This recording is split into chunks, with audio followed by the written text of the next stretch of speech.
If we put our artificial shadows below the base color, we have pre-shading. If we put the shadows above the base color, we have post-shading. What if we embed the shadows and highlights inside the base color?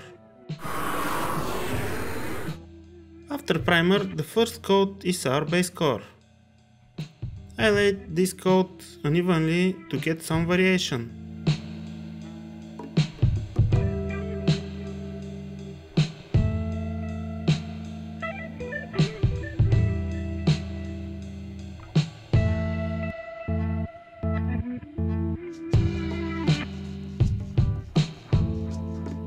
Most of the tools and materials I use you can find in the description.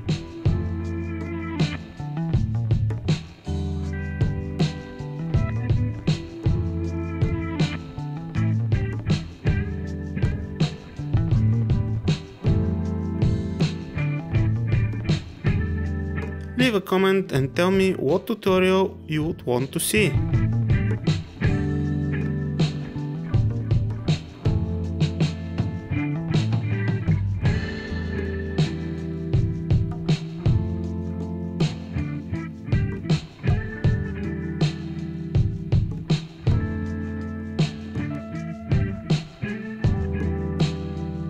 This is the result from stage 1.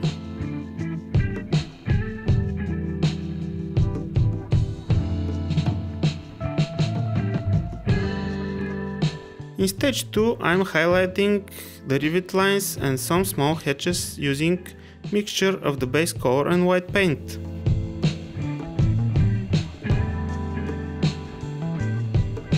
If you don't have rivet lines, you can simulate their appearance with this technique.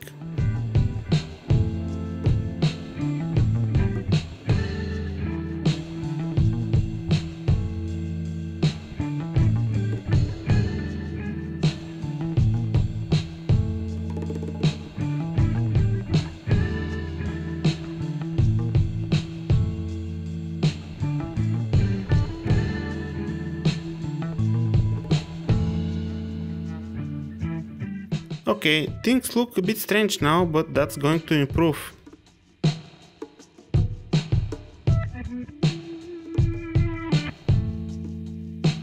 In the third stage I am adding some black paint to the base color.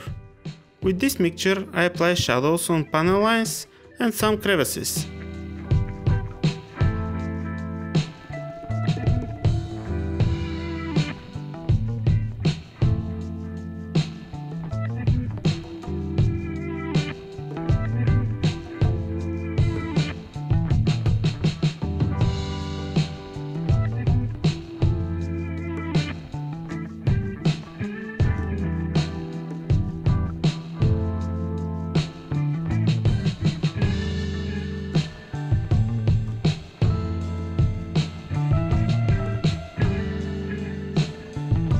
An extra step I take after the shadows is to give the access panels more pronounced highlights with base and white combination.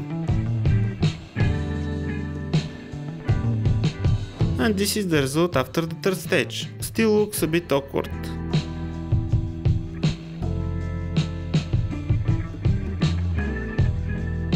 In the fourth stage I am blending everything together with a highly diluted base color. I leave the paint to dry for a couple of minutes after each coat so I can see its final opacity and decide whether or not I want to add another coat. You can alter the final appearance by the number of blend coats you apply. More blend coats will result in more subtle appearance.